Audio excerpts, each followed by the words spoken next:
everybody. Welcome to the Brute Neighbors Podcast, the show where we talk about anything and everything. As always, I am Phillip. I'm Seth. Yeah, and we're here to talk about some cool, crazy stuff. What are we talking about, Seth? Oh, I'm so glad you asked, because today, you all are in for a real treat. Why? Because our first topic is going to get fast food. Yeah! Let's get heart disease! Woo! And our second topic is Weird Al Yankovic. I love that man. He's wacky. It's weird, okay? And wacky. Wacky Al Yankovic is his spinoff. As weird. It's in the name. He could also identify as wacky. Don't put Weird Al in a box, man. You're stereotyping his Touche. weirdness. Touche. He can be wacky, crazy, kooky, all of the above. And Zany? as always, zany even. That's even. Wow, that's wacky. And then our third topic is whatever, random thing Phillip pulled out of his ass. Hey, I'm actually prepared for once today. I thought real hard while I was eating a can of refried beans today. Where the best epiphanies come. Your boy's hungry. Send Phillip food money. Yeah, please, should we do a Patreon just to, give me food money? Okay, yeah, no, we're starting a Patreon. All of the proceeds will go 100% to buying Phillip groceries, so he doesn't have to eat Feed a Phillip fund. Beans and ramen. Yeah, that's all I have left in my cabinets. Well, now I don't have any refried beans even. That was the last can. It's just ramen now. Oh no. We're running out of time, guys. You can save a Phillip today. You can save for the low price of a cup of coffee. Coffee isn't filling, Seth. I need nutrients. I'm a growing boy. For the low price of enough Venmo for a meal at Chick-fil-A, you can feed a Phillip today. You can keep Phillip alive one more day.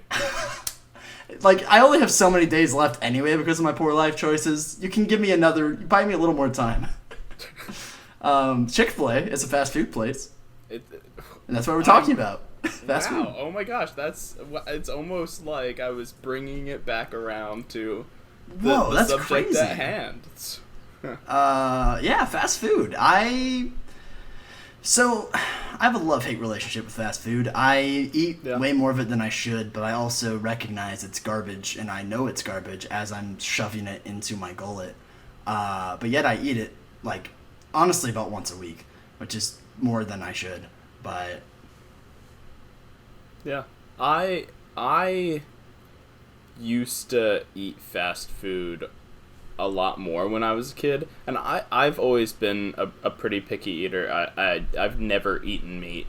I have eaten meat, but I've never been an eater of meat. So I was just obsessed with McDonald's fries growing up, and any time we passed McDonald's, I would beg and cry to my parents to have us pull over. Most of the time we would, and I would have the sweet, hit of deliciousness that I needed to keep on going another day. So what did you get from McDonald's? Because you don't eat meat. Just fries, fries and a drink. That was it. See, but there's better fries than McDonald's. No, there aren't. McDonald's fries are the best fries. They are not the best fries. They get are the best slightly fries. cool, and they're disgusting. Okay, yes, that's true. But, warm, and when they actually remember to put salt on them, they are. That's a big ask, Seth. I think you're asking too much. You're right. Well, and that's something I do keep in mind is, specific locations definitely, they can make or break an experience, too. I know the specific McDonald's around me that salt their fries, that refill their ketchup containers, that actually go through the effort. And if those things aren't met, then what is, a great experience for me will immediately go south. See, I similarly to you, when I was a kid, I loved McDonald's, mostly because the McDonald's that we had near us was one of those play place McDonald's, and I just wanted to go play in the play place while also shoving garbage into my stomach. Now that was a very effective use of propaganda, was the inclusion of a play place, because my god, I would spend hours in that thing. Oh yeah. It was a playground, but you got shitty hamburgers with it. Like, that's crazy. That's awesome. What a deal. Yeah. But like, as an adult, I can't stand McDonald's.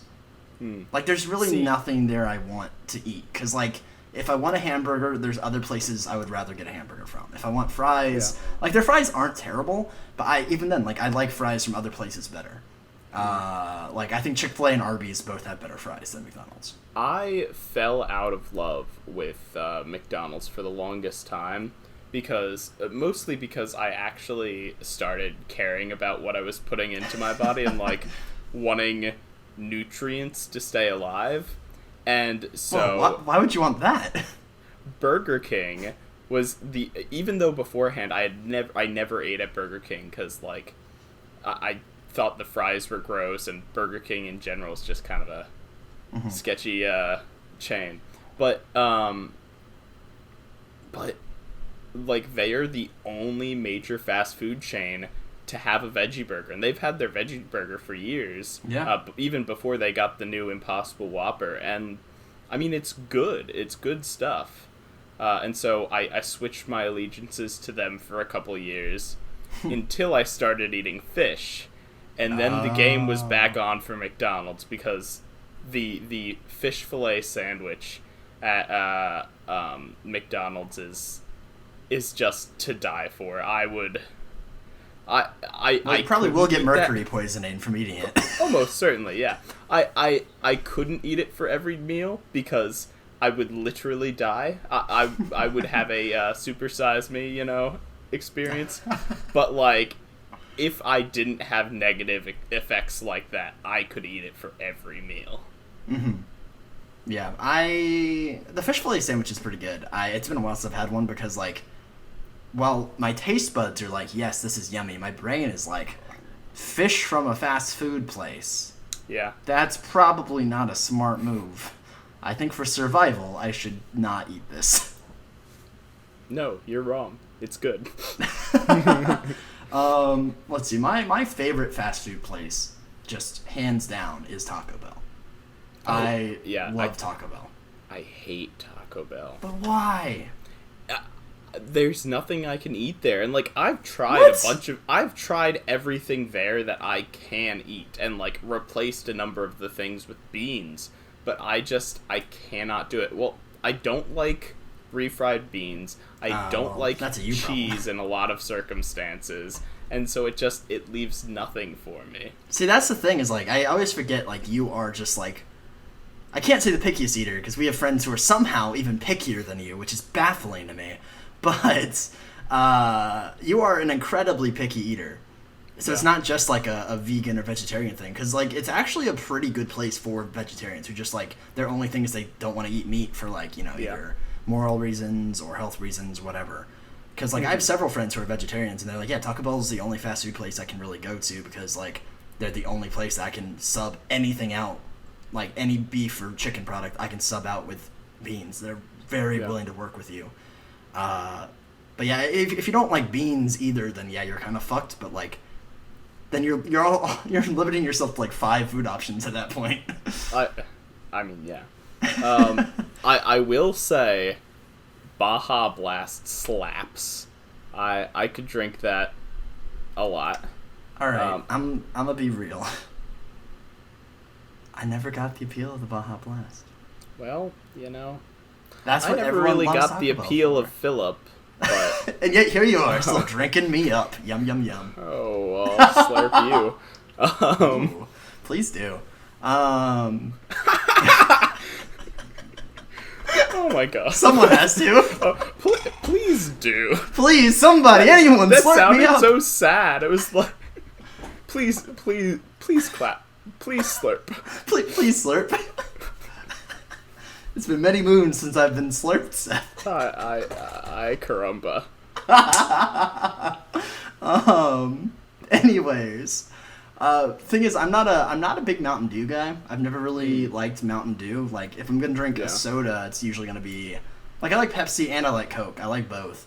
Dr. Pepper, all those are good, but like Mountain Dew is just always had a weird, like, I want to say tang, although I don't know if that's the right word, but like I think I know what you mean. There's just kind of like an acidic, like, sort of aftertaste. Yeah, and it always weirded me out, and I'm like, if I'm going to drink soda, it's not going to be this.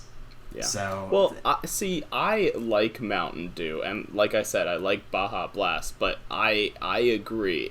I will never go out of my way for it, and like I will absolutely choose most other sodas first. Yeah. But yeah, like Taco Bell for me, I will say they kind of broke my heart a little bit this year when they got rid of both potatoes and the quesarito, which was like my go-to purchase, was the beef quesarito. That was my go-to order, was a beef quesarito, a chicken quesadilla, and then I would rotate between either a burrito supreme or a Mexican pizza. But now the quesarito is gone, so my whole order is in chaos, Seth. Chaos. I don't know what to get now. I remember that was a very dark time for Philip. It's true. There were concerns about my well-being after the potatoes left. But, now, at least the chicken quesadilla is always going to be a staple and will always have a part in my life. But yeah, I love Taco Bell. And, like, I love anything on the vaguely Mexican food to Tex-Mex spectrum. Like, obviously Taco Bell is not Mexican food, but it's, like, it's a distant cousin, and, like, anything in that family I will indulge in. So, and, like, you can get it super quick, super easy, super cheap. Taco Bell all the way through and through. So I love Taco Bell. I think it's one of my favorites. The only other... Because another thing is, like, I'm not a huge hamburger guy. Like, I'll eat a hamburger. Like, I work at a hamburger place, so I do eat hamburgers more than I would like. But it's not my go-to food. It's like, there's much other things I'd rather eat, and most fast food places are oriented around hamburgers. So just the fact that Taco Bell is one that isn't is like, fuck yeah, sign me up. That's fair. I'd say that. For me, my big one, other than McDonald's, and even though I don't really eat Burger King anymore, I do have to give Burger King a lot of credit, because they were pretty much the only chain that accommodated my vegetarian diet, and like, it was good food that sustained me for a very long time. So I'll always appreciate you. But my big one, other than McDonald's, has to be Chick-fil-A. See, but you don't... Wait. What? Yeah. You don't eat chicken? Yeah. I have my, like, meal that I get from Chick-fil-A. It's the mac and cheese, the kale salad, and the fries with Polynesian sauce. Okay, question though. The mac and cheese is relatively recent. What the fuck did you eat there beforehand? The kale salad and the fries. That's not even a meal! No, it's not. But, like, it was good. And I would never, like, go and get Chick-fil-A for a meal before the mac and cheese. It was the mac and cheese that really changed the game for me. If Chick-fil-A ever comes up with a vegetarian chicken sandwich, and I mean, like, they have vegetarian chicken, it's made out of chickpeas, but if they ever make that, I will never go anywhere else. That's it for me. For me, like, Chick-fil-A, I went a lot while I lived in Orlando, because some of my friends were, like, obsessed with Chick-fil-A, and they'd be like, let's go to Chick-fil-A, and I'm like, alright, sure. And, like, I never, like, regretted eating there. Like, it's decent food, all things considered, but I'm not a huge chicken guy, as we learned last episode. Yeah. Like, that goes both to the animal itself and eating the animal. I'm not a big fan of the taste and the texture. So, like, the fact that it's just a chicken place, pretty much, I'm, like, not a huge fan. I will say, the mac and cheese is pretty good. Yeah. That was a good call on their part. And, like, I will say, I think there's a little bit of a missed opportunity there. they really should have an option where they have, like, their little chicken bites or whatever in, like, the mac and cheese. Like, or have an option where you can add that on. That would be really fucking good. I can see that. But I mean, obviously, I wouldn't do it. You wouldn't eat it, but you can respect the idea. Sorry. Yeah, I was just gonna say, like, the mac and cheese was a good call on their part. Yeah. I really have to give Chick-fil-A credit here. The kale, well, for the longest time it was the superfood salad. Now they've replaced it with a very similar kale crunch salad.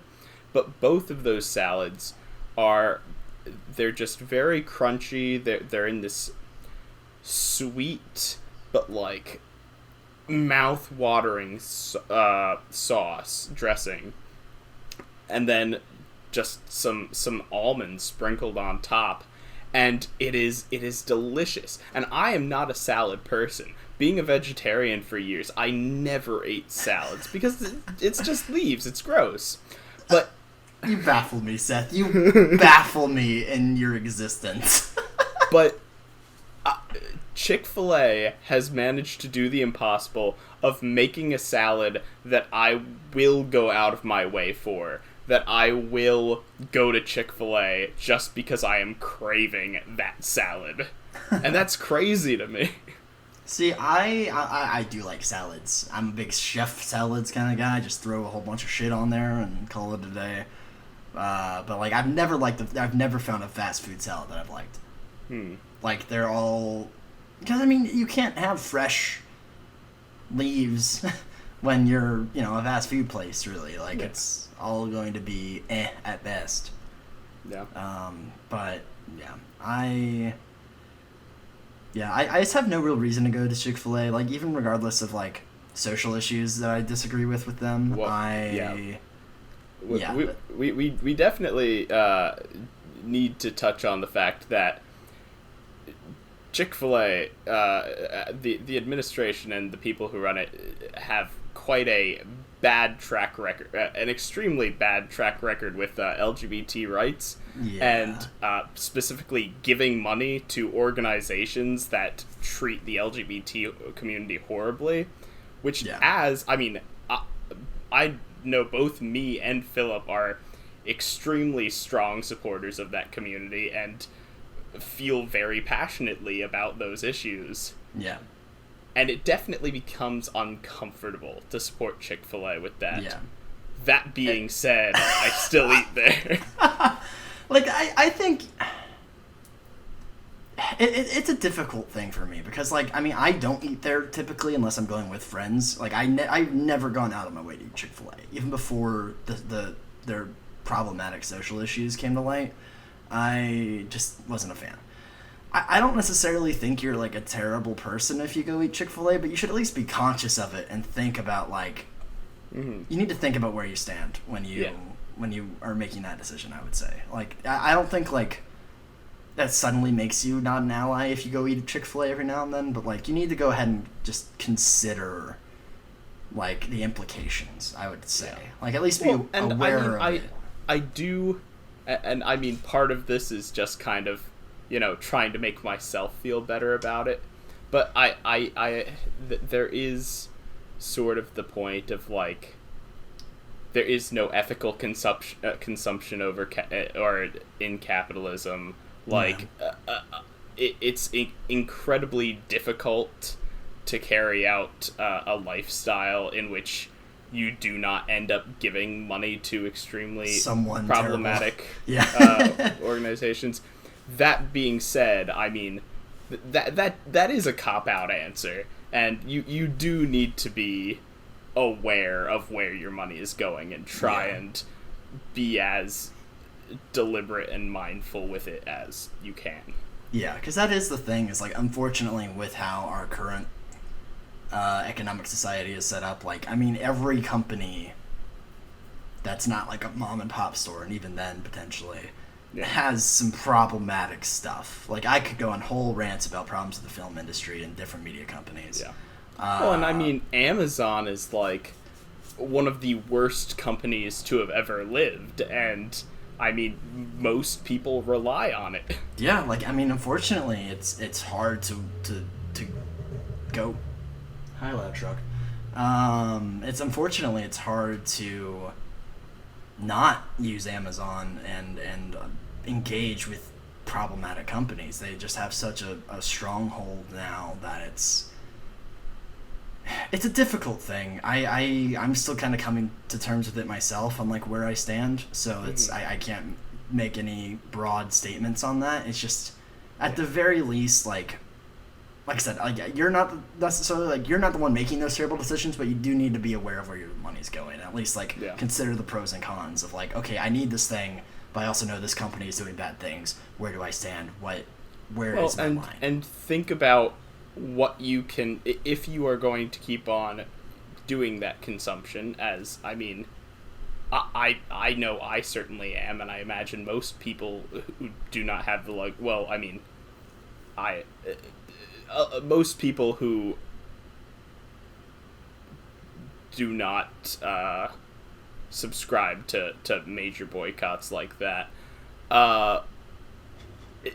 Just think about how you can use the leverage that you do have to try and, I mean, make the world you want to live in. Try and be deliberate in how you spend your money. Yeah, for sure.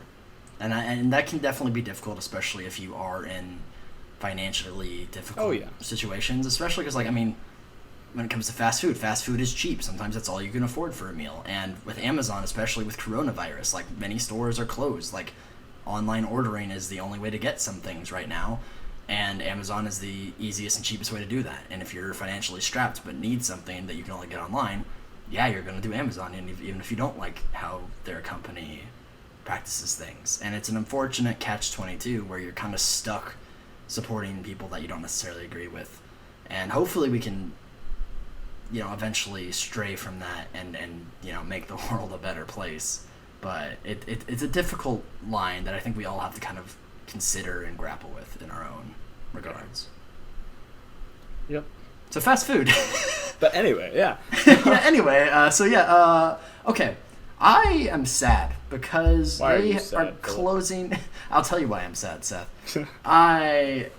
They're closing down Sonic, and I liked Sonic. Wait, what? Yeah, they're closing down Sonic.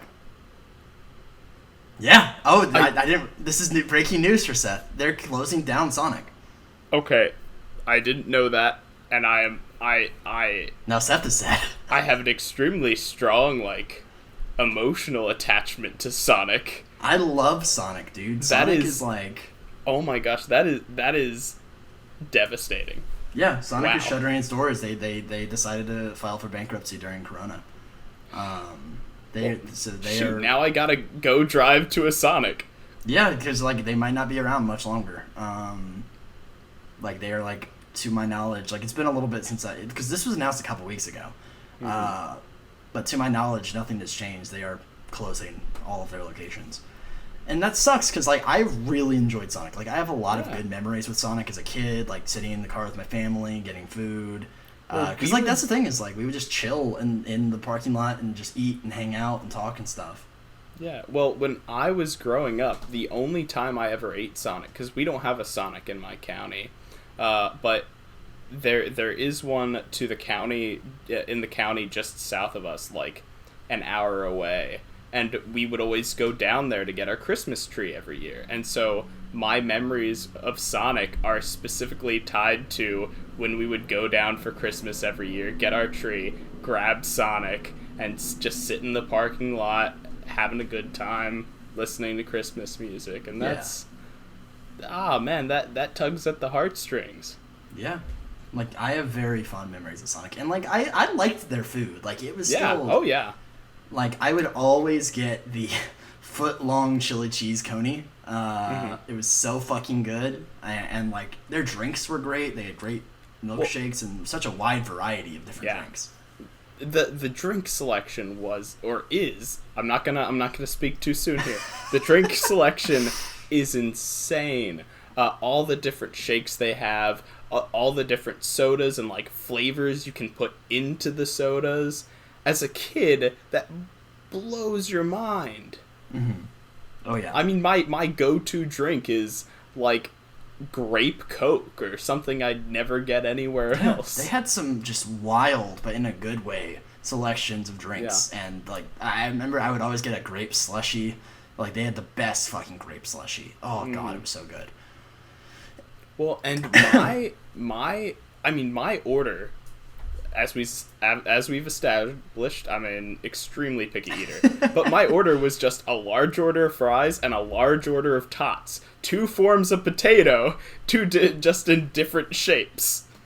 But, like, both of Sonic's fries and tots are just so good and so crispy, so developed so perfectly that I would want to eat both of them in a sitting. Yeah, like, I loved their chili cheese tots. Like, oh, yeah.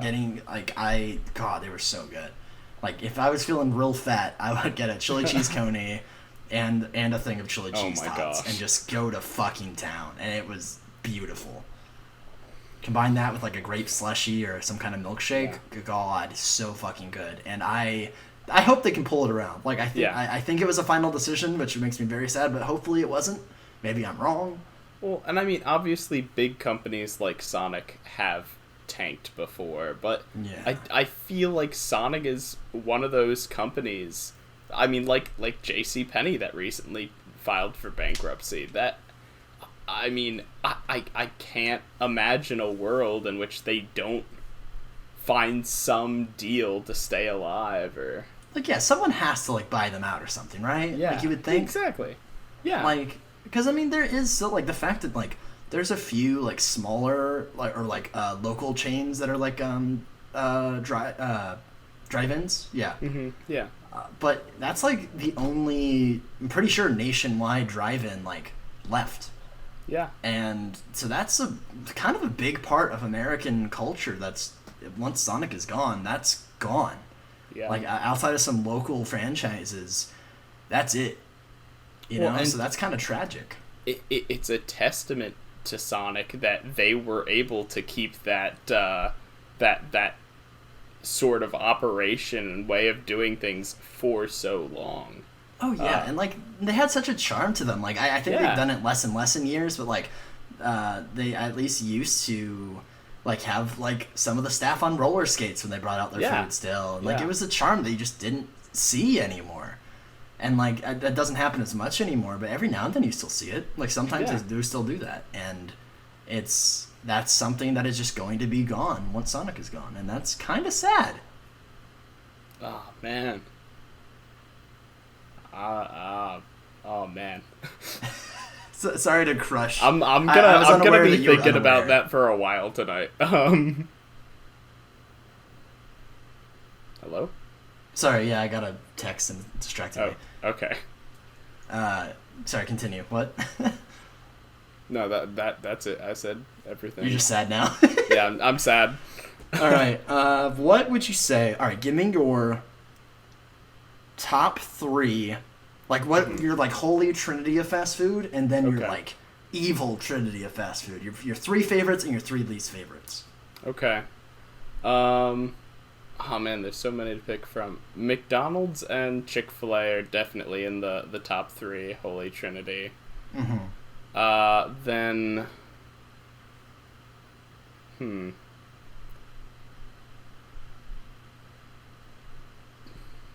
Sonic. Yeah, I'll say Sonic is the 3rd one. Okay. Yeah. Do you want me to do my holy trinity and then we'll double back to evil trinity? Yeah. Okay. My top 3, 100% Taco Bell. No question. Second, honestly, I know this is a local-ish chain. I think it's only Southeast, East Coast, kind of. But Cookout is pretty fucking good. Cookout's pretty good. They're the only major fast food place that has Hush Puppies, and they are top Captain notch. D's has Hush Puppies. What? Captain D's? Oh yeah, I don't go to Captain D's. I kind of want to. I've never gone as an adult. Mm-hmm. I remember liking them well enough as a kid, but again, like, fast food fish scares me. So that's their whole thing is fast food fish. So I don't know.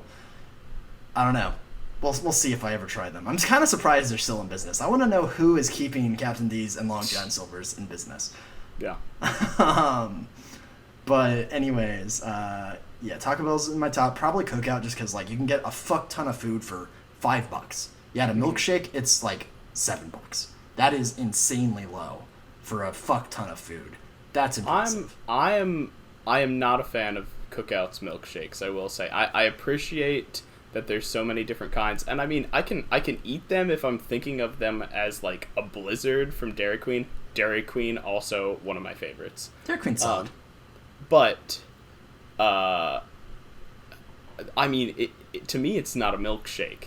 It is a Blizzard. I have to eat it with a spoon. See, so, I never use a spoon to eat it. Like outside of like the little bits at the bottom. If I try to use a straw, I can't get anything out of it. It's. You need to get your suck game built up, Seth. It's true. I need to suck better. Yeah. Be like me. I'm great at sucking. You do suck.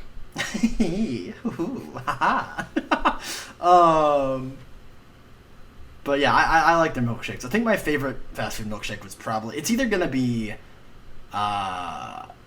Sonic, Dairy Queen, or Steak and Shake has really good milkshakes. Ooh, I like Steak and Shake's milkshakes. Their food is okay, but their I like milkshakes the fact are the that they have shoestring fries.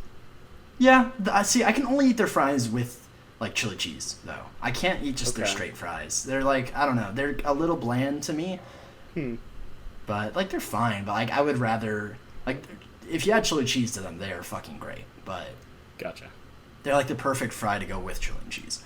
To me, the best milkshake is Whataburger, which is I've strange because I like Whataburger. I like some stuff from Whataburger, but it is never going to be my first choice. It is. I mean, the fish sandwich is not all that great. But their shakes are the best in the business. I did have a malt there, and their malt was really good. Yeah.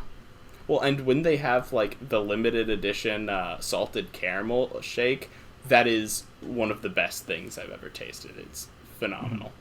I know Whataburger is, like, the people who love it fucking love it, but, like, I got so overhyped from it from Texan friends, and they're like, oh, it's the best thing ever. And I tried it when they built one in Tuscaloosa, and I was like, this is fine.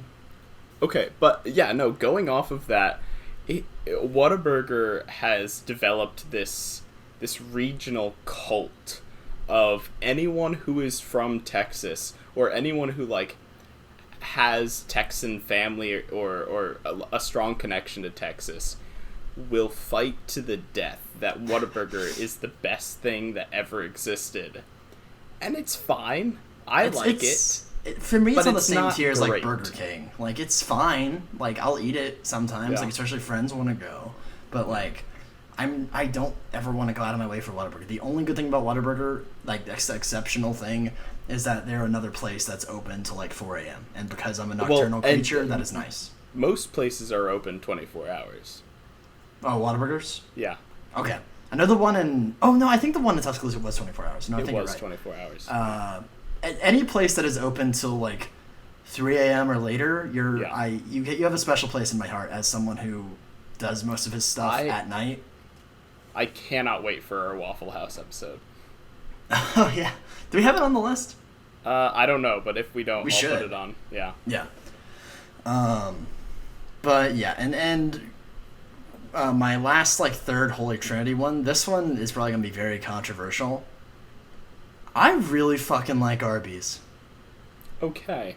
I'm going to say that. I am unashamed. I like Arby's. Well, I mean, people who like Arby's really like Arby's. I just feel like Arby's is kind of... Arby's and Hardee's are both just kind of... I forget about Arby's. They are... Well, Arby's is the forgotten fast food place. Hardee's is the forgotten Arby's. I understand why some people, like, don't vibe with Arby's. Because, like, the fact of the matter is, if, like, you're a vegetarian or something, you're never going to eat there. Because their whole thing is meat. That's their entire gimmick. Remember when they made a carrot out of meat? Oh, God. The merit. Oh, Jesus. like, honestly, it's that cheesiness that I kind of like. Have you ever seen their social media page?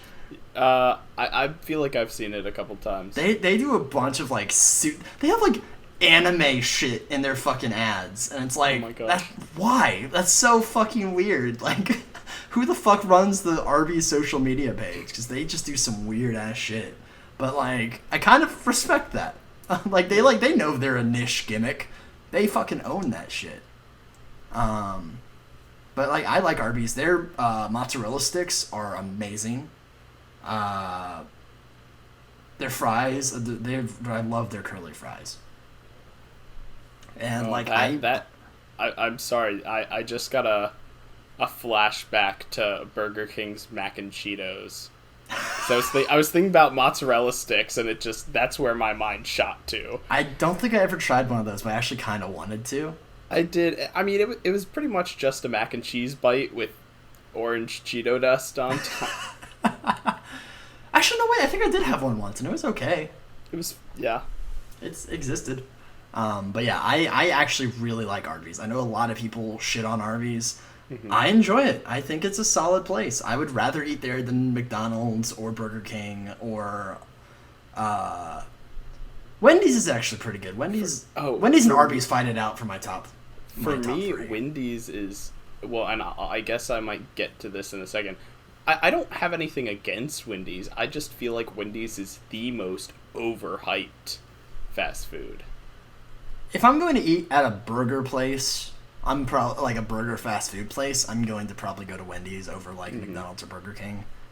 But like it's still not my favorite because it is a burger place, as we established. But yeah. All right, we should probably wrap it up soon. Let's go and do our least favorites real quick. Yeah. If you want to go ahead and do that. Least favorites, probably Taco Bell. How dare you? Yeah. I guess I'm sure if I thought about this a little longer and harder, I'd come up with some places that I had some true, hatred in my heart for. But number 2 is Wendy's, because I mean I've anything I've eaten there is either meh to downright bad. They don't salt their fries, and their fries are gross. They have sea salt fries. But I can never taste the sea salt. What?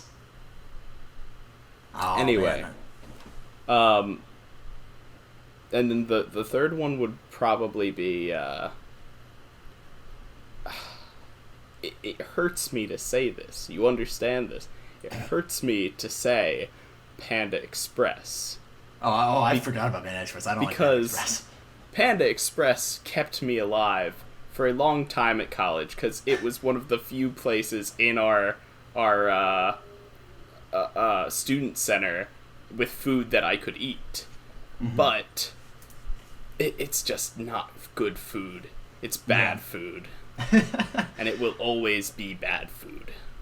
See, I'm glad you reminded me that Panda Express exists. That's probably going to be my bottom 3, but like I don't like Chinese food typically in general, especially you make it fast food Chinese food. Yeah, I'm out. So that's probably in there. Honestly, McDonald's I hate McDonald's. I can't do it. Oh, man, I can't do it. That hurts. I just can't do it. Like it's so like literally I've seen people wring the grease out of a burger patty. Like it's disgusting. It's delicious. No. Okay, terrible. I've ordered Sonic before that had like a puddle of grease at the bottom of my tots. I still ate them. They were great. At least that grease tastes good. And then I guess Hardy, just because I always forget they exist. Like Hardee's does nothing for me. Like I guess they're just another burger place. I think their little hash brown bites were pretty good for the breakfast thing. And there's a lot of places that I could shit on just because I don't eat, just because like I've never tried anything there, because I don't eat what they sell. Like Subway, I can't stand subs. I actually like Subway. Well, like vegetarian sandwiches and subs in general are just usually kind of gross. But yeah. Okay, I'm trying. Yeah, I guess that's. Is there any other closing thoughts you have on fast food? Not really. I just like to say in general, I am pro fast food. Fast food should definitely be something that is done in moderation, extreme moderation. Yeah. But, man, I love fast food. Yeah, I would say I'm also pro fast food. The fact of the matter is, well, also, I just want to say Taco Bell is actually, like, scientifically proven to be the healthiest national fast food chain. That surprises me. That really does. That has more veggies in most of their stuff than any other thing, and okay, actually, I can see that. Yeah. Yeah. So it's like every time I say that, people are like, no way. It's like, I mean, if you actually think about it. Well, it's most. Well, I was thinking more along the lines of like sanitary. Oh well, I mean, okay. If you're expecting sanitation from any fast food place, you are Touché. Horrifically misinformed on how fast food places work. Yes. As someone who's worked food service, it's nasty. You need to understand, it's nasty. Yeah. But they, they actually have like some of the healthier fast food options overall as a national chain. I'm sure there's some like niche local places that are like super healthy or something, but as a national chain, they are the healthiest. Okay. I don't remember what I was saying before I went on my tangent. Oh yeah, fast food is just like, it's convenient, it's cheap. If you're, tired from work and don't want to cook and like you're starving, you haven't eaten all day, it's good to just quickly grab something so you don't have to worry about what you're gonna eat for dinner. It's convenient, it's nice. Depending on where you go, there's some decent tasting food. I'd say I'm pro fast food. You know what does suck though about fast food, Seth? What?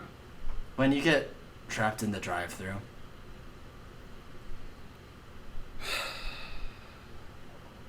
It's annoying. You're stuck there forever. And also it can make you fat, but we still just eat it. Philip, all your jokes are so goddamn tacky. I need you to stop. Oh man, I've been foiled. That was the worst one, but yet I love it anyway.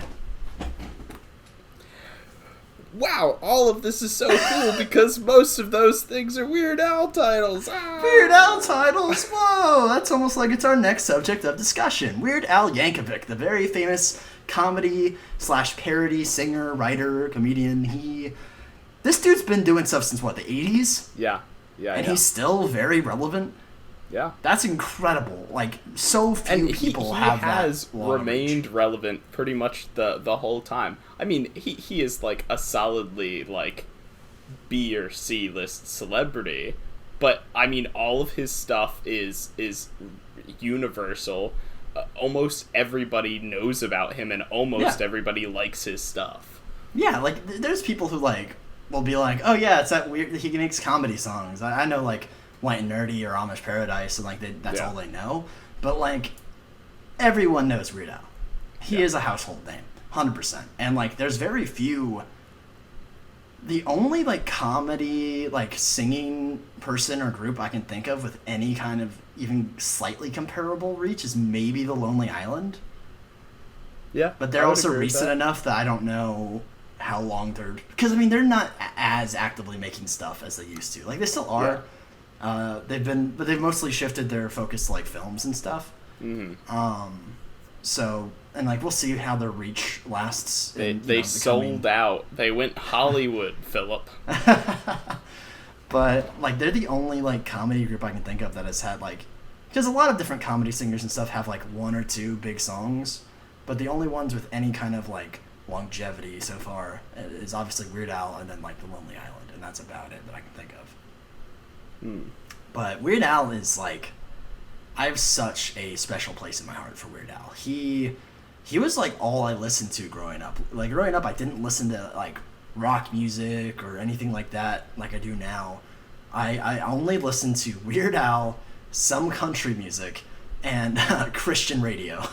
Was all I listened to as a kid. The only thing of those three I still listen to now as an adult is Weird Al. See, I never regularly listened to Weird Al.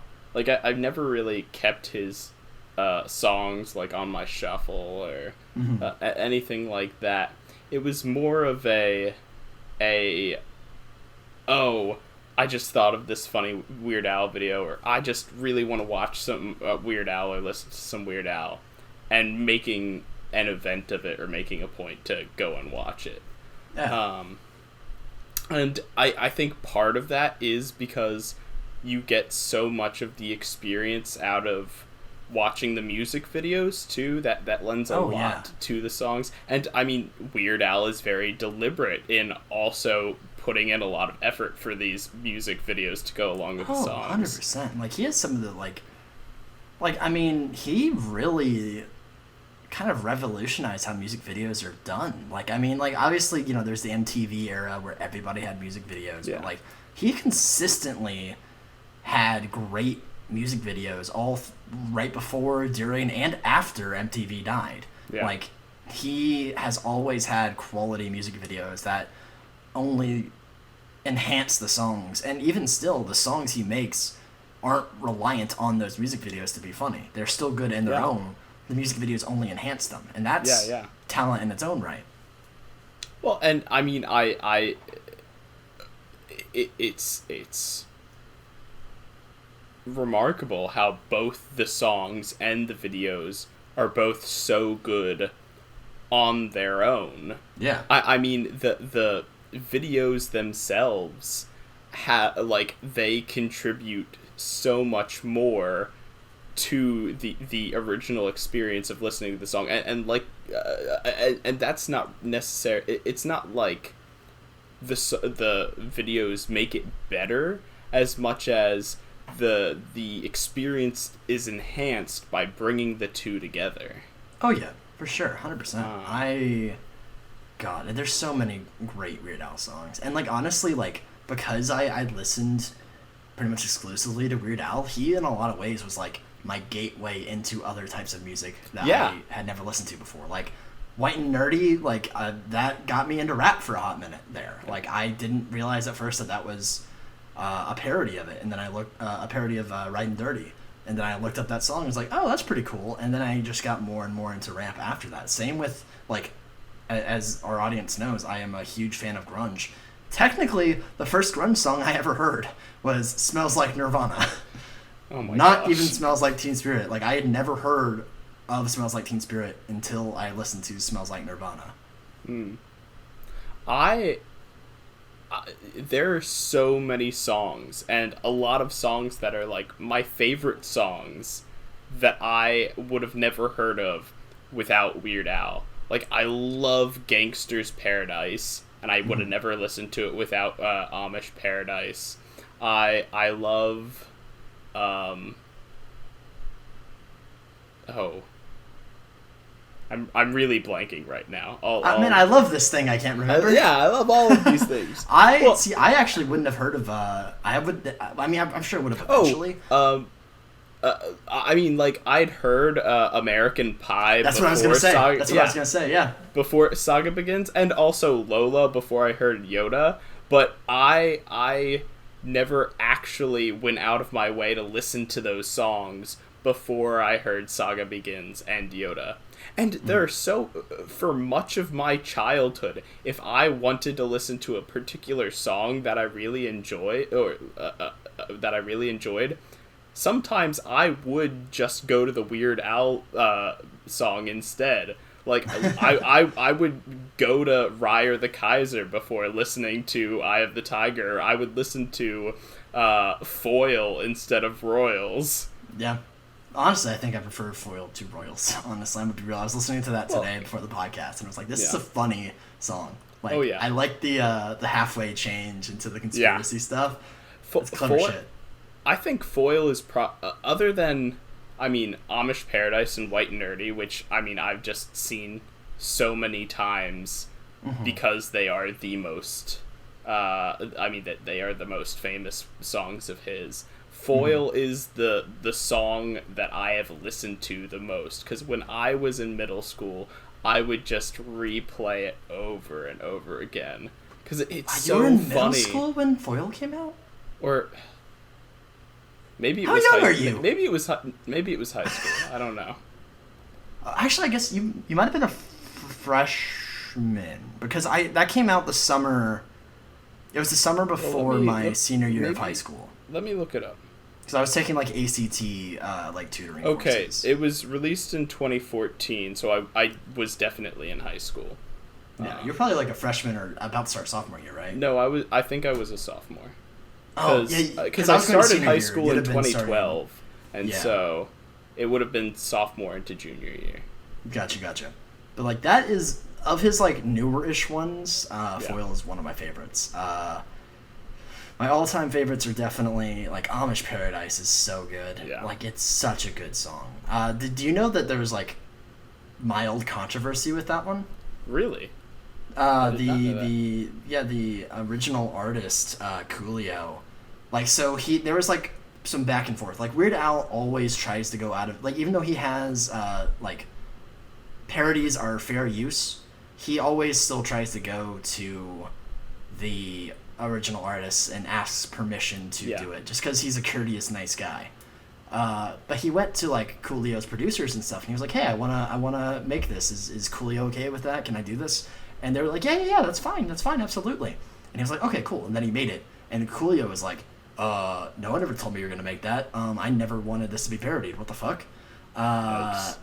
And he was like offended by it because "Gangster's Paradise" is a very real song. It's a very there's a lot that goes into that song. It's about very real issues, and it meant a lot to Coolio particularly. And he was like, "Bro, this is like serious stuff. Why are you parodying it?" And Weird Al was like, I was told you were cool with it, man. I'm so sorry." I mean, it's in the name. You'd assume. I thought you were Coolio with it, man. But eventually, he was like a couple years later, Coolio was like, "You know what? Maybe that's what happened. Maybe Weird Al went to the producers and was like, "Hey, can I use Gangster's Paradise to make a parody?" And they were like, "It's Coolio," meaning you can't do anything to Coolio's work. They're like, "Oh yeah, can I use the song? It's Coolio." Yeah, Weird Al just misheard him. But like eventually, like Coolio was like, "Hey, yeah, like I overreacted. It actually is a really funny song." And they like met and were like, "We're cool and stuff." Good. But yeah, it was, and there's been like reverses of that too, where like Weird Al went to the artist directly, and the artist was like, "Yeah, absolutely. Like I've always been a big fan of yours. Like that would be an honor if you parodied my song." Mm-hmm. And then their producers, like their record company, said, "No, he's not parodying this." Mm-hmm. That happened with James Blunt's "You're Beautiful." Okay. Weird Al made a parody song called "You're Pitiful." Mm. And the producers, like, the whole song was made and stuff. It was ready to go, and the producers last minute were like, "Yeah, we don't want you to parody it." That's even after James Blunt was like, "Yeah, like, please parody my song." Yeah. So what Weird Al did is, because it's under fair use, because the artist said, "Yeah, that's cool," he was like, "Okay, that's cool. I won't, sell it. I'm gonna make it free for everybody. Everybody just listen to the song that I made." Nice. Because, like, he doesn't care if the studio is an asshole about it. Like, he wants the person who made it's consent. And because James Blunt was like, "Yes, please make this song," he was like, "Absolutely, sure, I'll make it." And now it's just free. And I was reading earlier today that for Trapped in the Drive-Thru, which I also, for the longest time, I just assumed Trapped in the Drive-Thru was an original song. I just found out that it was a parody of Trapped in the Closet. But I was reading, apparently when he went to R. Kelly to get the rights to parody the song, he was afraid that he was going to have to pay more money because there are so many different parts of Trapped in the Closet, and it goes on so long. He was afraid that he was going to have to pay like 2 or 3 times the amount, and R. Kelly let him parody it for just the like cost of one song. Mm-hmm. So that's cool. Yeah. Well, I mean, unfortunately, it was. Are you R. endorsing Kelly, R. Kelly, Seth? Oh God! Unfortunately, it was R. Kelly, so it was like the scum of the earth. But yeah.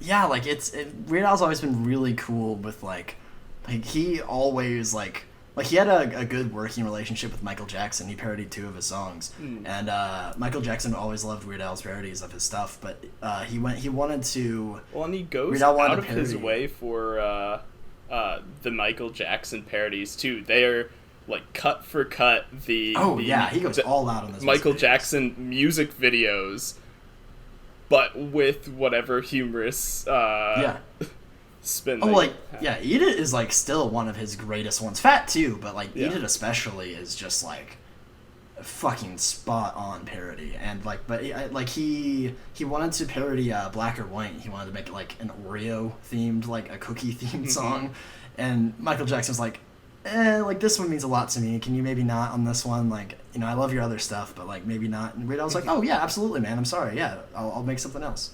Well, and from everything I have ever heard, Weird Al is just one of the most genuine and like down to earth people. Like apparently he's extremely caring, he's extremely sweet, and apparently he's very like shy and introverted. Oh, that doesn't surprise me at all. Yeah. Like he's just such a lovely man. I remember when all of the like the Harvey Weinstein stuff and the Me Too movement kicked off, and like a lot of celebrities were shown to be shitbags. Yeah. He tried to make a little bit like just like a lighthearted, like trying to bring the room up a little bit, like. Yeah, wow, I never thought I would be the person you would trust with, like, while, like, wearing googly eyes and stuff in a picture. Like, he was like, I guess you never thought, like, Weird Al would be, like, the person that you would trust around everybody. And it's just like, yeah, hell yeah, I would 100% trust Weird Al over, like, any other celebrity. Oh, yeah. Like, he's, like, a genuinely good human. I've never heard anyone have a bad word about Weird Al. Well, and even his, I mean, all of his songs and, all of his songs, all of his works.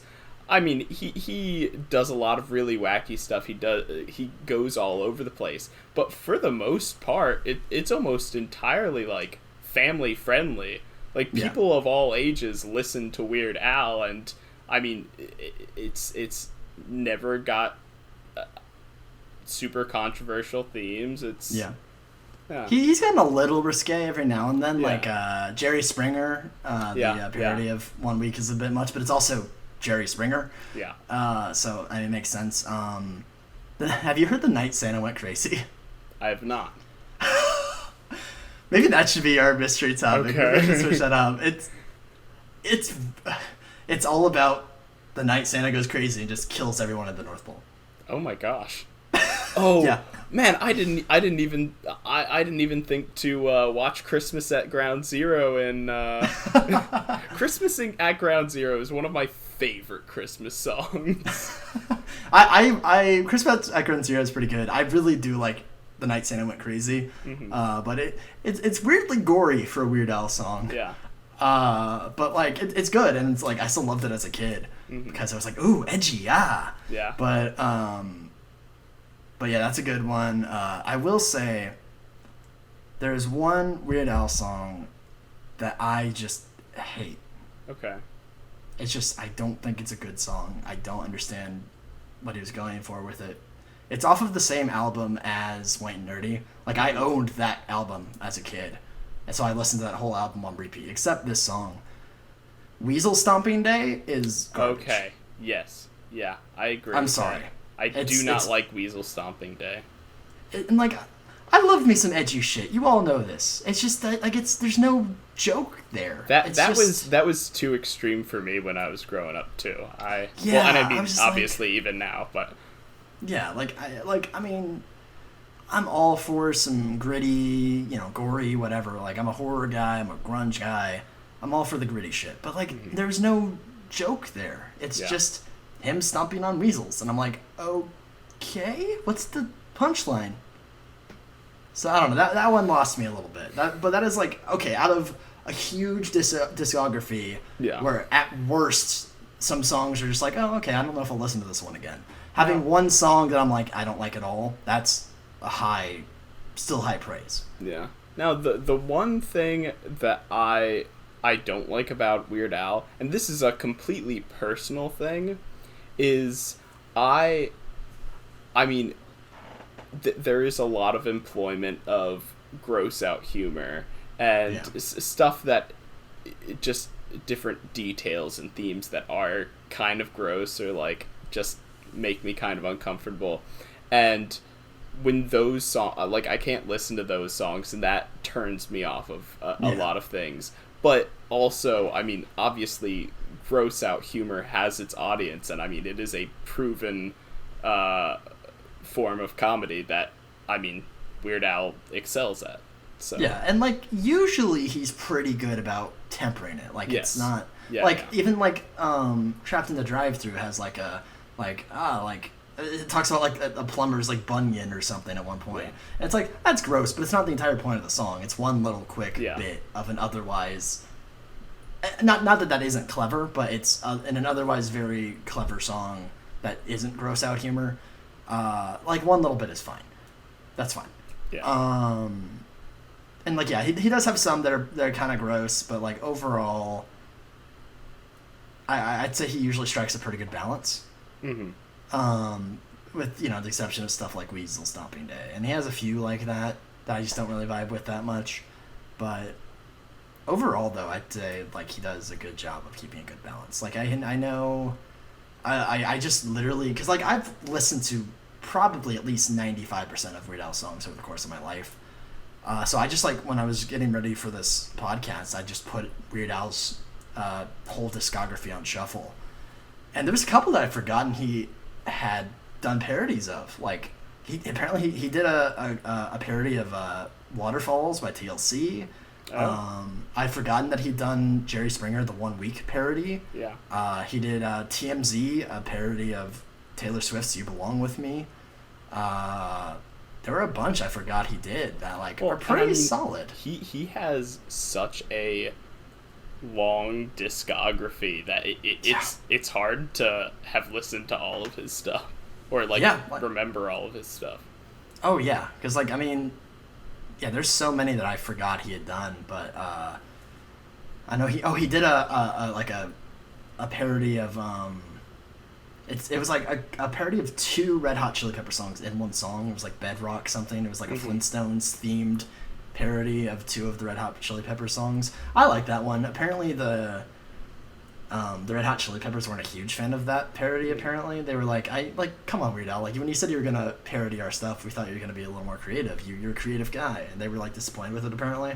But I like it. It's on his greatest hits CD. Greatest Ball of Rubber Bands in Minnesota or whatever is an interesting one. That's an original one. His original ones don't get enough credit. Mm-hmm. I've not listened to enough of his original music, and I've always wanted to listen to more. He has a song called Albuquerque. Yeah, I was going to listen to that in preparation of this video, and I did not. Apparently that's like his longest song too. It's like 9-10 minutes. Yeah, it's longer than Trapped in the Drive-Thru. Yeah. I'm sad that he refused, and I get why. He refuses to. Do you know the song Hardware Store? No.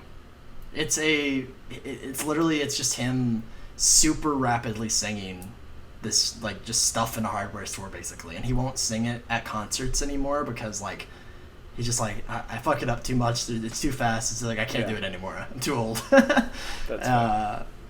But that one's a fun one. He has a song about Eddie Vedder. Of course he does. But I will not listen to any Pearl Jam.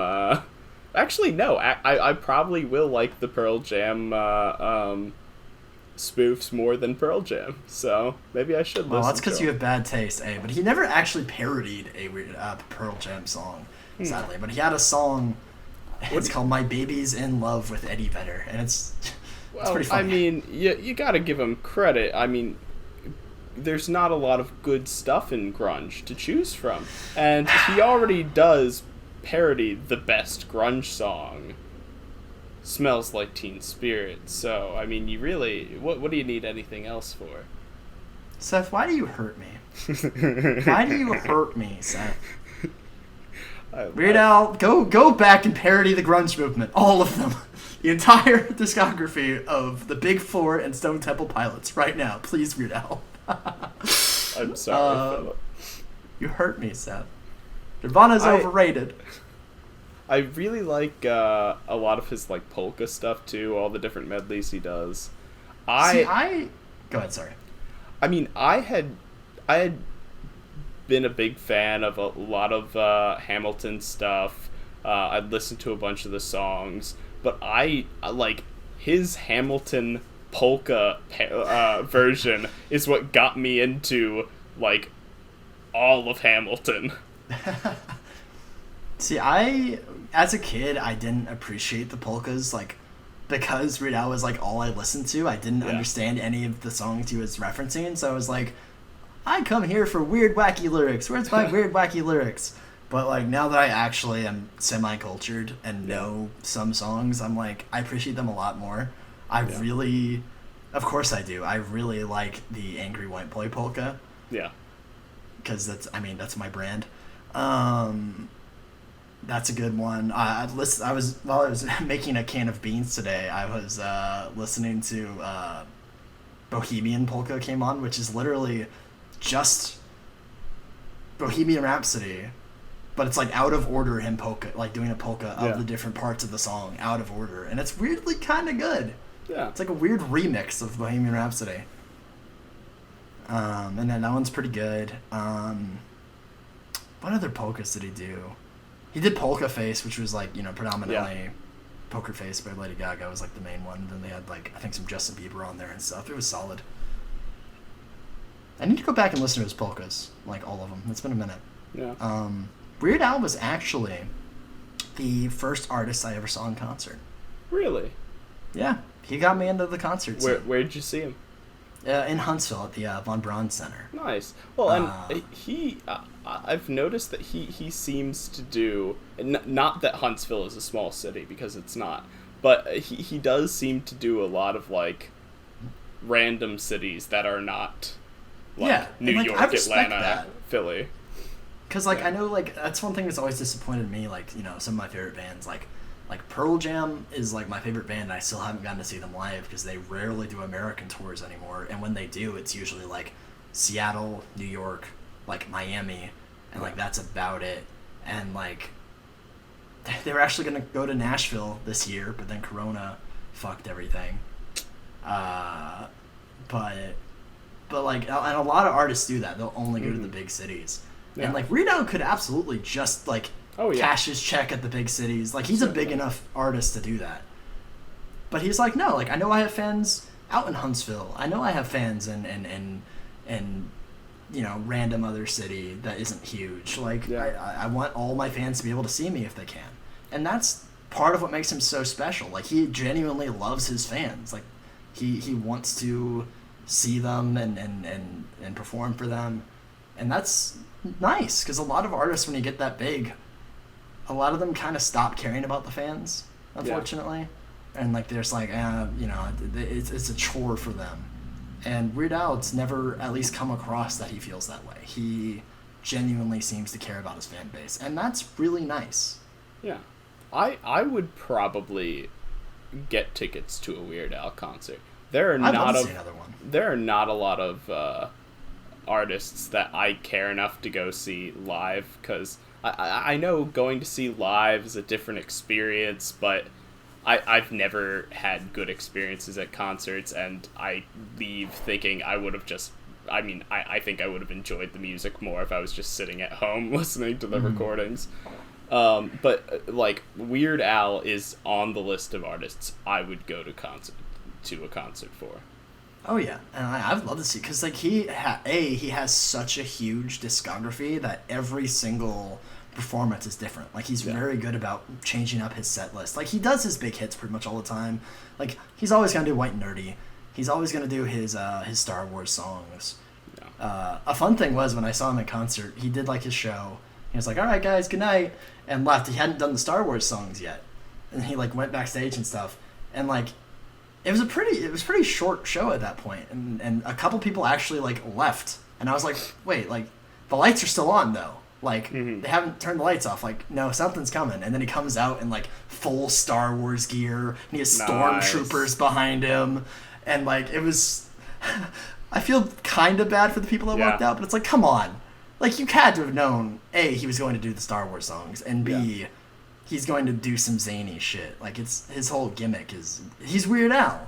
Like, he's going to do some wacky shit. So, like, you just gotta hold out. And it was great. Like, he goes full, and he does so many costume changes on stage still. Like, he tries to, like, he does his, like, white and nerdy outfit when he does white and nerdy. Like, half the show is just him doing quick changes. I mean, Weird Al is one of those artists. He's probably one of the biggest artists around today that is still, that is like just the traditional performer. Like, his entire thing is performance, and he goes out of his way to just put on a show, and that is what he wants to do.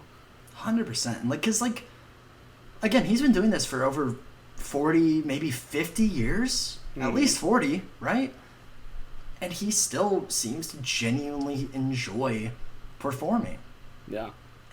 Like, and a lot of people lose interest after a while. And, like, you can't even necessarily blame them, but, like, he's been doing this for 40 years, and he's still going. He's still, like, he hasn't been making as many songs lately, but, like, he has a TV show on Disney, Murphy Milo's Law, or something like that. And I've only seen a couple episodes, but it was pretty good. Have you seen... did you see the... what he just did either last week or 2 weeks ago, where it was the first presidential debate, and set to auto-tune, and him, like, remixing it and, like, singing in response to it. Actually. You have to watch that. Okay, I'll check that out. Yeah, I definitely will check that out. That is just... And I think it was made for PBS, and so, I mean, Weird Al is still big enough to be making contributions like that to this day. Oh, yeah, like, his legacy is just impressive. That he's still making content. It's still good content. Like, he's varied it a little bit now. Like, he's now doing, like, more voice acting and animation stuff. Well, but he's still making content. It's kind of sad because because he is not an A-list celebrity. I wonder how much his legacy is going, like, people will remember him in like 50 years or so. And I think he's safe. Okay. Like, honestly, I hope so. He has such a niche that, like, he might not be, you know, a household name anymore, but he will always have a place in the heart of nerds and weirdos like us. Like, he will always be remembered for his parodies and his original stuff, and just being a wacky, fun guy who never stops being a wacky, fun guy. His legacy is safe. Like, he will honestly still, like, he will outlast in fame a lot of other, like, honestly, like, I mean, it's hard to say now because her career's so new, but, like, Billie Eilish, I think he'll be... Oh, certainly. Honestly, maybe even Taylor Swift, like, as big of a superstar as she is, like, I don't know if people are still going to listen to her 40 years from now. People still, like, yes, he's still making stuff, but, like, there's still people who will go back and listen to his stuff from the 80s today. You know?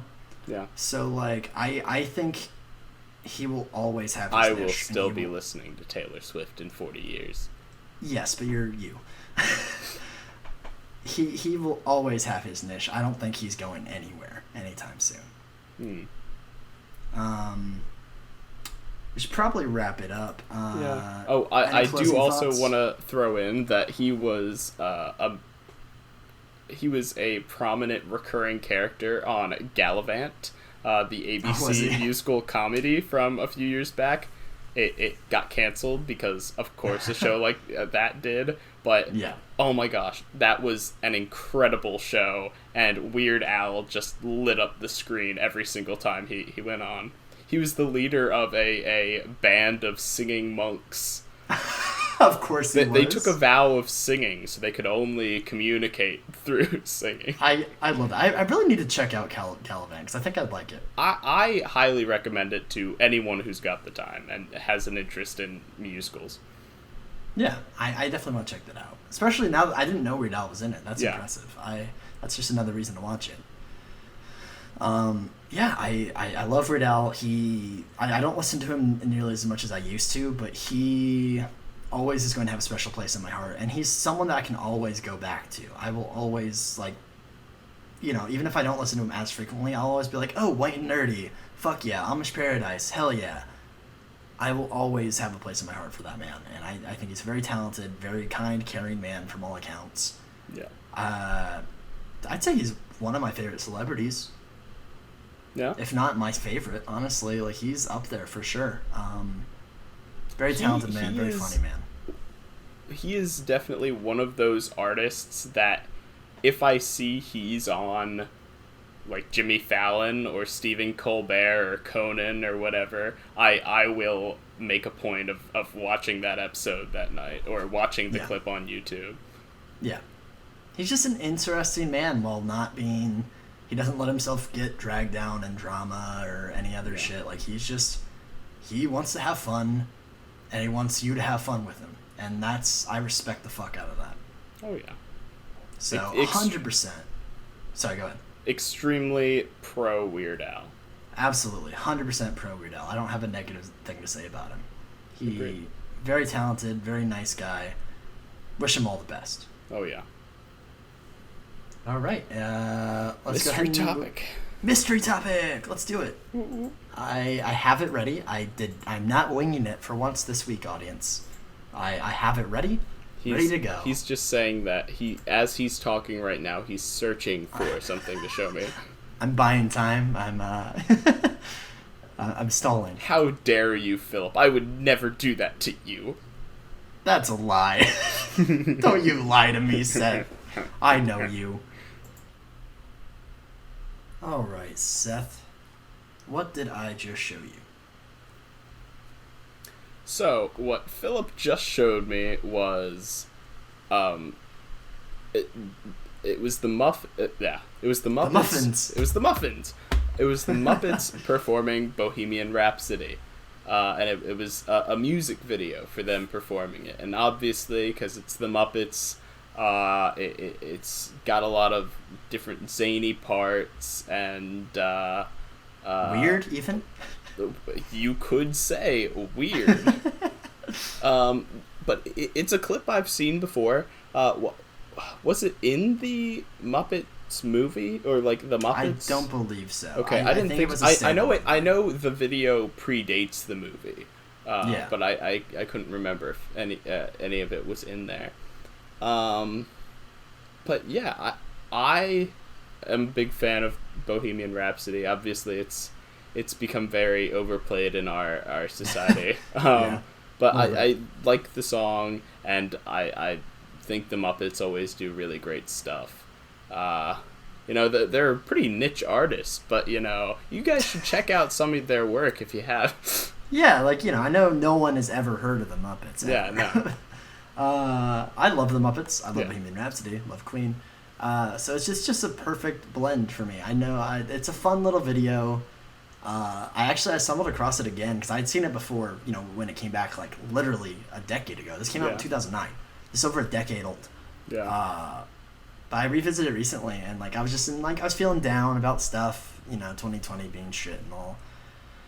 And I just stumbled across this video again, and, it just makes me smile. It's just, a fun little goofy thing, There's little gimmicks and stuff, like Animal, a mama. Mama.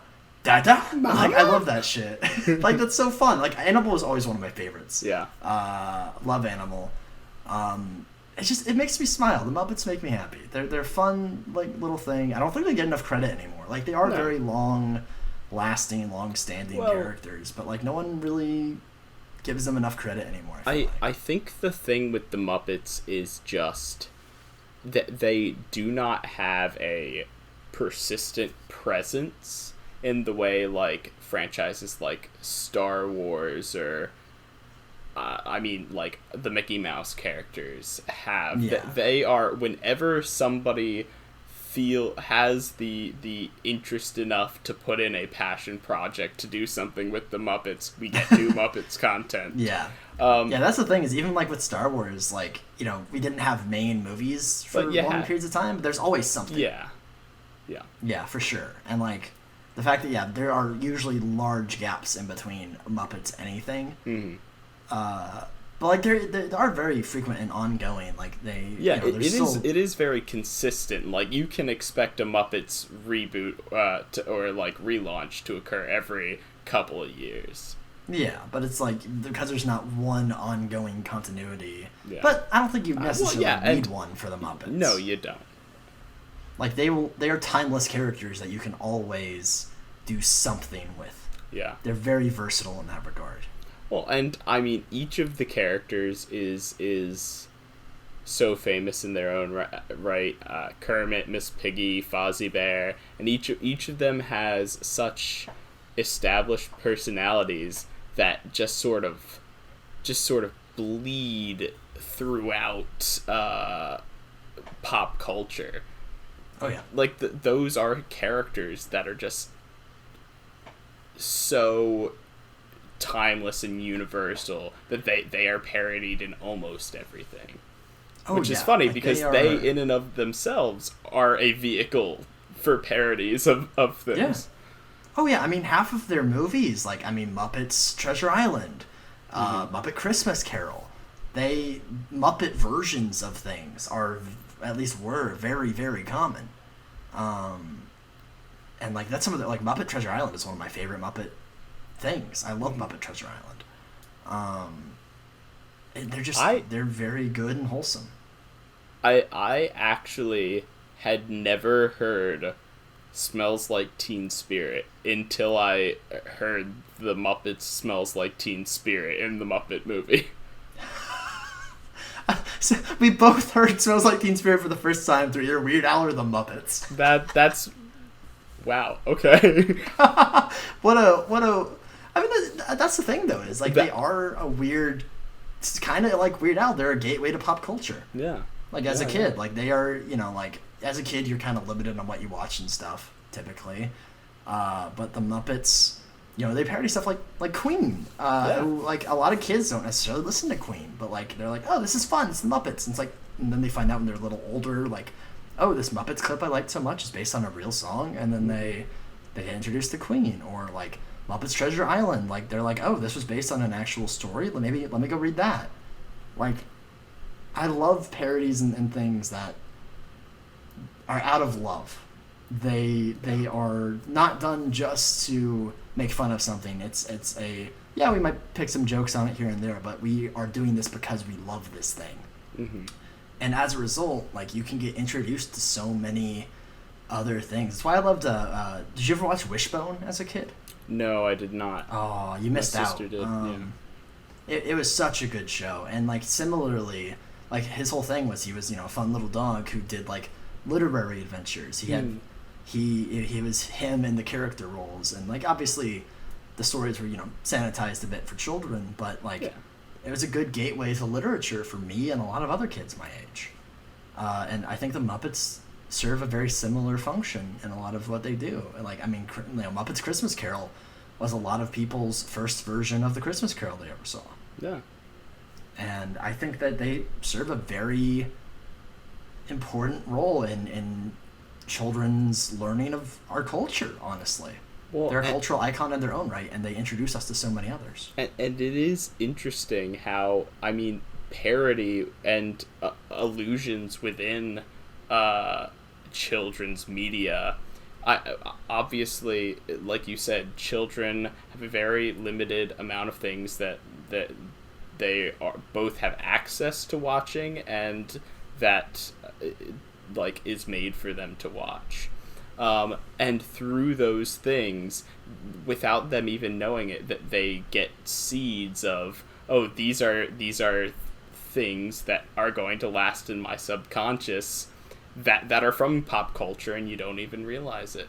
Yeah. Like, so it's incredible how much of pop culture I got started on by watching Phineas and Ferb. Because Phineas and Ferb, I mean, that show is...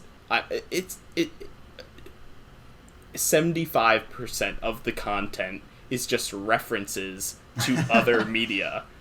I mean, it was conceived with the idea of being a show like Family Guy that does those references constantly for kids. Mm-hmm.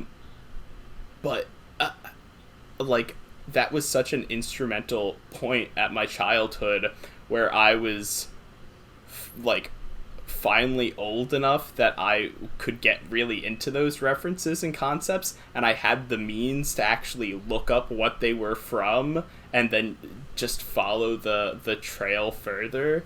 That I, you know, you gotta give children's shows or children's media creators a lot of credit. They are responsible for bringing children or the next generation and future generations into the fold of the cultural heritage of our society. That's really cool. That's remarkable. Oh yeah, absolutely. Like, it's in the fact that like so many people got introduced to other things through stuff like the Muppets and, you know, Phineas and Ferb now and Wishbone and whatever your catalyst was. Like, these shows are very clever. Yeah. They're very clever in that they appeal to people who don't know these things. People who do already get those references, you know, appreciate those references. And even if you don't get those references, it's a gateway into a whole wider culture. And that's impressive. And I think that Muppets deserves more credit for that. Yeah. You know, before we finish up talking about the Muppets, I also want to say Gonzo is my favorite. I love that little whatever. Fozzie is also great. Yeah. But Gonzo's my boy. I'm basic, and I always vibe with Kermit. Really? I like Kermit, but he's very much the straight man. Yeah. Of the comedy team, and like that's fine, and I do like Kermit a lot, but Gonzo and Fozzie were my boys. That's true. That's fair. I also want to comment that Rainbow Connection, which was, I mean, that was the original song for, and the opening song for the Muppets movie from, like, the 70s or 80s. That is still one of my favorite songs. It still brings out such an emotional connection whenever I hear it. Same for me with It's Not Easy Being Green. Oh, yeah. That one also always tugs on my heartstrings a bit. The fact that, like, because I haven't really seen a lot of Muppet stuff in recent years, just in general. Mm-hmm. But, like, it still has such a strong impact on us emotionally. Yeah. And, like, I still have nothing but fond memories for the Muppets. Yeah. And, like, that's an impact that you don't really see that often, you know? Well, so. Jim Henson was just such a titan in our pop culture. 100%. He was responsible for so much, and I mean, he's been dead for a while now, but his impact is still so visible and so present. 100%. His legacy isn't going anywhere. No. He is firmly going to be someone who's still talked about centuries from now, honestly. I would agree with that assessment. Because his stuff is timeless. Yeah. And that's something that's very hard to do as an artist. So, I'm very pro the Muppets, 100%. I love that video in particular, but like everything, there's very few Muppets things I haven't liked. Pro the Muppets, pro that video. Alright, we should probably go ahead and spin up that wheel. Spin the wheel. Talk about next week. I definitely forgot to pull up the list, so bear with me. I really need to just bookmark these lists. Why am I a fool? A fool who just goes into his email every time I have to do this. We do this every week, Seth. We've done this since what, episode 10? Yeah. So 7 weeks? Episodes? 7, yeah. 6 or 7 weeks, yeah. And I still just go into my email every single week. Like a fool. You are a fool. A fool for you. Oh. I never knew you felt this way. Yeah, you did. Don't play coy. But you're so coy. You're so coy. You probably think this song is about you. toy. You're so coy. You're so coy.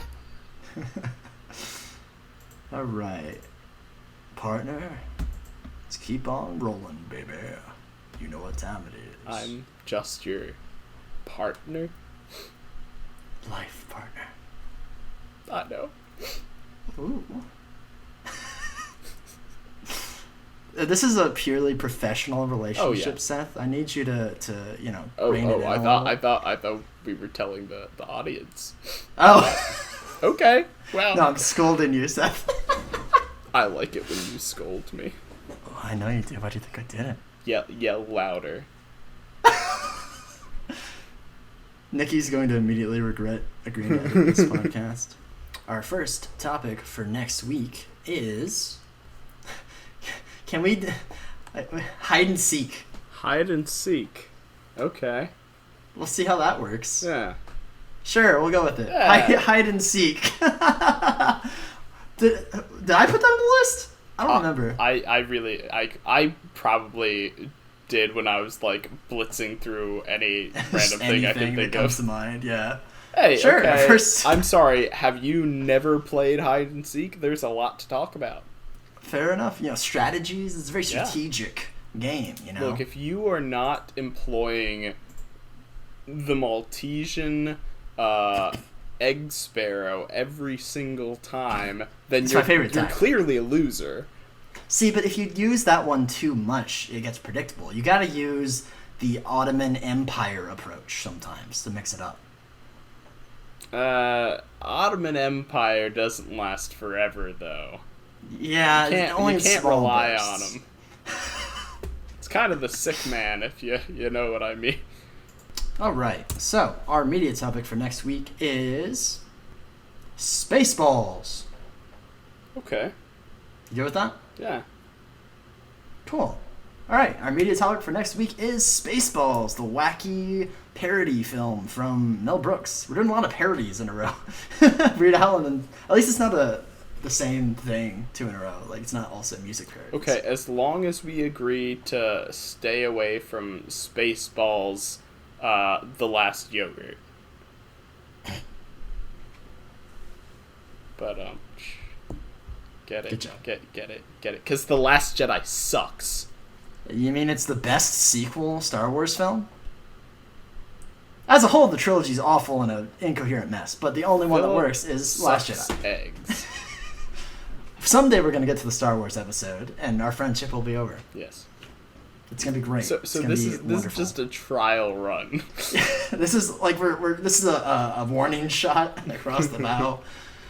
We're gonna start talking about Spaceballs, and then I'm just gonna redirect us to Star Wars, The Last Jedi. Be like, oh, I really appreciated what they did with John Candy in this scene. What makes it great though is the complete and utter absence of all this stuff from The Last Jedi. Except it's almost like Last Jedi was the only actually creative film in that trilogy. It's almost as if it still sucked. No, you're wrong. You're wrong. You're wrong, Seth. Sure, whatever you say. We'll murder each other later, Seth. We gotta postpone the murdering. It's not time yet. This is a happy episode. It was Weird Al and the Muppets. Don't bring your negativity in here. You. Oh, only in the bedroom. So, thanks for listening, guys. Join us next week for more family-friendly content. This is almost a wholesome episode overall. Yeah. I mean, I still swore like a sailor, but overall. Phillip, what the fuck do you mean? You never fucking swear. I know, I never swear, but it just, today I fucking felt the need to just say fuck and stuff, Fuck it. Fuck you, man. Love you all. Thanks for listening. Appreciate you. Good night. Tune in next week. Good night. It's like 5 p.m. Okay. Yeah. Whatever. We're recording during the daylight. Good day. Good evening, you fool. Tipping my hat. Bye.